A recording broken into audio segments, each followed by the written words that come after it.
A ver, don Guillermo, gran desafío tiene usted hoy día cuando ha tomado a su cargo la Coordinación Nacional de Pachacutic. Y ese desafío es unir a una población enorme, afrodescendiente, indígena, que estaba dividida ciertamente por la anterior coordinación, y eso no lo podemos negar, al extremo que, para ponernos en contexto, 5 asambleístas no es la realidad de Pachacutic.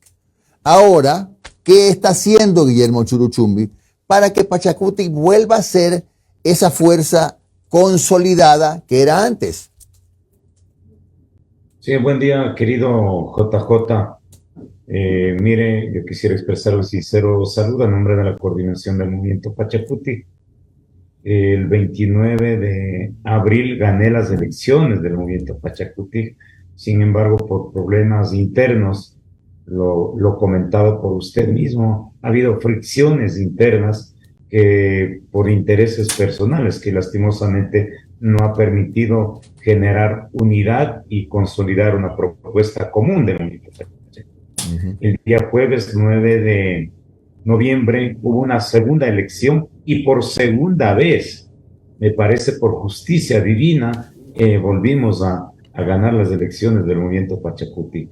Así es que en ese contexto tenemos una tarea importante de visitar a los territorios, de generar espacios de diálogo, de conversación con los líderes territoriales, con el pueblo montubio, con las organizaciones populares, con las organizaciones sociales. Igualmente estamos haciendo acercamientos con alcaldes, alcaldesas, con prefectos, con prefectas, con asambleístas, con los miembros de las juntas parroquiales, con miembros de las juntas parroquiales para que podamos generar un espacio de convergencia, de unidad y sobre todo impulsemos un trabajo más incluyente, más participativo. Es por eso que vamos en los próximos días a organizar una convención regional en la costa ecuatoriana, una convención regional en la parte andina, una convención regional en la Amazonía y luego terminaremos con una convención nacional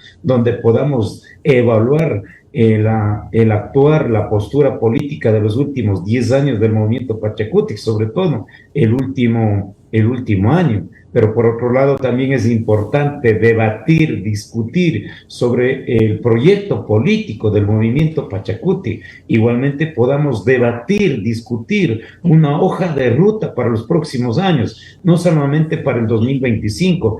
Primero, unidad, organización y segundo, contar con una agenda política, un plan de gobierno para el año 2025 y para los próximos años. Así es que claro, esa es nuestra tarea, no es nada imposible, estamos ahí dispuestos a seguir trabajando. Es una tarea difícil, pero nada imposible para seguir construyendo la unidad del movimiento Pachacutic. Ya, pero ¿cómo ve usted el ánimo? Porque ciertamente que hubo pues un par de años donde esa división fue más notoria, ¿no? ¿Cómo ve el ánimo en este afán que tiene usted de volver a unificar Pachacutic? Porque no vamos a hablar en otro idioma que no se entienda. Había un ala, digamos, con el señor Santi y la señora Velázquez y otra ala con Leonidas Issa. Es así. La pregunta es si usted ve esa opción de unificación para que Pachacutic recupere la fuerza que siempre tuvo. Porque yo lo he dicho aquí, esos 5 asambleístas de Pachacutic es mentira. Eso no es Pachacutic. Por eso le preguntaba. Mire, es importante 2 temas a debatir al interior del movimiento Pachacutic. El uno es cómo tomamos decisiones entre la militancia individual, pero también militancia colectiva, que lastimosamente en los últimos años ha habido más decisiones de militancia individual que de las militancias colectivas, es decir, han sido excluido las organizaciones populares, las organizaciones sociales, incluidas las organizaciones indígenas. En esta nueva fase de renovación profunda del movimiento Pachacutic es importante contar con espacios mucho más democráticos, mucho más amplios y sobre todo que también las organizaciones puedan participar en el espacio político. Un segundo tema, en los últimos 10 años no se ha realizado una evaluación del comportamiento político, el actuar de sus dirigentes, el actuar de sus autoridades. Por ejemplo, creemos que es importante debatir, discutir sobre posturas políticas, sobre posiciones ideológicas del movimiento Pachacuti. Si en aquello estamos de acuerdo, podemos retomar el proyecto político que significa de mayor participación, de mayor inclusión, de una apuesta por un nuevo Estado plurinacional, por una nueva sociedad intercultural, una sociedad respetuosa de esa diversidad cultural que somos en la costa ecuatoriana, donde existimos los arroceros, los agricultores, los pequeños ganaderos. Igualmente están las organizaciones en la ciudad de Guayaquil, en Puerto Viejo, en Babahoyo. Igualmente tenemos en la serranía ecuatoriana, en Quito, tenemos los barrios periféricos de Quito. No se olvide que el movimiento Pachacuti es la expresión popular, social, de los sectores excluidos, de los sectores olvidados. Somos la voz de esa gente humilde y sencilla. Igualmente lo vamos a hacer también en la Amazonía ecuatoriana, claro, donde están las poblaciones afectadas por las empresas mineras, por las empresas petroleras. Con ellos también estaremos debatiendo, claro, no solo con pueblos indígenas, claro, sino también con otros sectores sociales. Ya. Guillermo, antes de darle paso a Omar, ¿cuál es la visión que tiene Pachacuti, o al menos pues, su coordinador nacional, Guillermo Churuchumbi, de lo que viene en el gobierno de Daniel Noboa?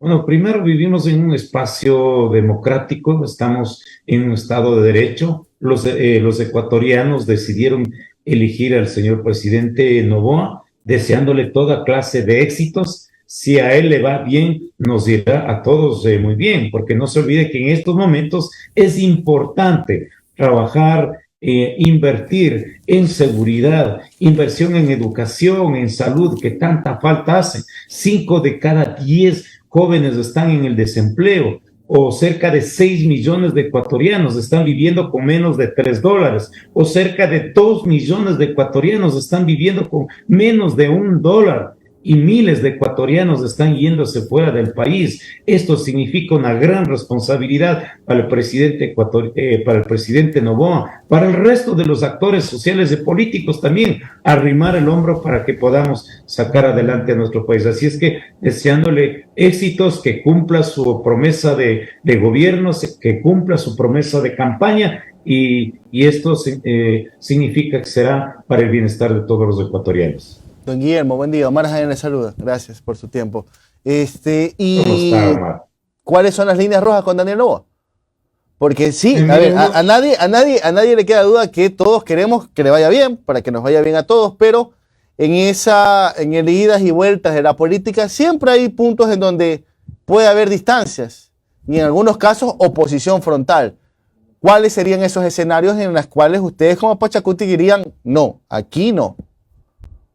Miren, nosotros, de acuerdo al proyecto político del movimiento Pachacuti, por ejemplo, la no regresión de los derechos de las mujeres, no regresión de los derechos de los niños, no regresión de los derechos laborales, no regresión de los derechos de la naturaleza. Pero por otro lado también, no a la privatización, que realmente eso va a afectar a la sociedad ecuatoriana. Y finalmente decir no al extractivismo. No se olvide que en territorio de los pueblos indígenas, en territorio de algunos sectores sociales, está la minería, y realmente eso va a afectar a las fuentes de agua. Eso afectará también el agua para las grandes ciudades, y por lo tanto estaremos en la defensa de los derechos humanos y en la defensa de los derechos de la naturaleza. Ok, Guillermo, ¿cuál va a ser el accionar de los 5 asambleístas de Pachacuti?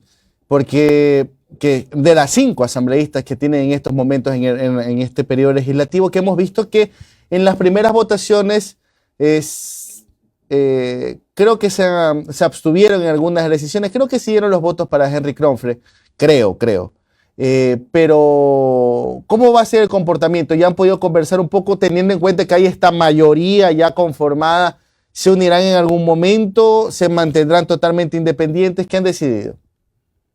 Bueno, primero yo soy muy respetuoso de las mayorías. Si las mayorías han decidido organizar las autoridades legislativas, nosotros respetamos. Por eso es que hemos decidido mantener una independencia política más autónoma con las 5 asambleístas. Pero lo que sí estamos dispuestos es a trabajar en una agenda legislativa, y eso invitamos también al resto de partidos políticos, al resto de asambleístas, que empecemos a debatir una agenda legislativa que tanta falta hace para los ecuatorianos. Necesitamos ya trabajar una reforma de ley urgente al tema de seguridad. Los ecuatorianos ya no aguantamos más, nos da miedo salir a la calle o salir a hacer compras en el mercado, en el espacio, así es que necesitamos urgente una ley de seguridad integral. Pero por otro lado también necesitamos hacer mayor inversión en educación, en salud. Mire, yo he estado conversando con varios expertos en educación superior, me han manifestado, vea, señor exalcalde o coordinador, necesitamos cerca de 100 millones de dólares. No se olvide que en el último año cerca de 100,000 jóvenes no lograron ingresar a las universidades y se requiere 100 millones de dólares de inversión en educación superior para que los jóvenes puedan tener libre acceso a las universidades y los jóvenes no estén involucrados en otras actividades que realmente nada bien hace para el país. Así es que nosotros desde los 5 asambleístas estaremos dispuestos a apoyar en leyes para el bienestar de los ecuatorianos. Y igualmente, si es que hay leyes que afectan al bolsillo de los ecuatorianos, ahí también nosotros estaremos dando nuestros puntos de vista, nuestros criterios, pensando en el bienestar de los ecuatorianos. ¿Han conversado con sus asambleístas con respecto al tema del contralor, que en teoría sería la próxima semana la posesión, pero por ejemplo la RC está analizando presentarse o no a lo que sería la posesión? ¿Ustedes han conversado para que sus asambleístas asistan a la posesión del nuevo contralor? Mire, primero creemos que en democracia, en la institucionalidad de un Estado de Derecho, es importante respetar los procesos y los procedimientos internos. En ese contexto, la próxima semana, entre el lunes o martes, tengo una reunión con las 5 asambleístas, analizaremos y tomaremos nuestra decisión y nuestro punto de vista sobre el tema de la elección del Contralor. Finalmente, ¿hasta qué fecha? He visto que ya hay elecciones de directivas provinciales. ¿Cuándo culminaría todo este proceso de renovación de la dirigencia, según los estatutos del movimiento? Miren, nosotros, cada una de las provincias tiene sus particularidades, tiene su realidad organizativa. Conforme, lo que sí manifiesto es que vamos a organizar espacios más democráticos, más participativos, una renovación profunda del movimiento Pachacuti desde nuestras actitudes, desde nuestros comportamientos políticos en el territorio. Reorganizaremos con mayor democracia, con mayor participación al interior del movimiento Pachacuti. ¿Ustedes estarían de acuerdo que se reactive el juicio político de Guillermo Lasso en el pleno de la Asamblea? Mire, lastimosamente el señor presidente Guillermo Lasso ha sido un desastre de gestión pública, un fracaso en la economía que ha generado más desempleo, más inseguridad, que es una situación muy lamentable. La verdad, yo no quisiera hablar de aquello, de un pasado muy terrible para los ecuatorianos y ecuatorianas. Gracias a don Guillermo Churuchumbi y suerte en este trabajo duro de reunificar Pachacuti. Un abrazo, Guillermo. Muchas gracias. No, muchísimas gracias, querido JJ, y a todo el equipo de Un Café con JJ. Muchísimas gracias y siempre estamos dispuestos a conversar y dialogar por el bienestar de los ecuatorianos y ecuatorianas. Gracias, un abrazo grande para todos y todas. Gracias.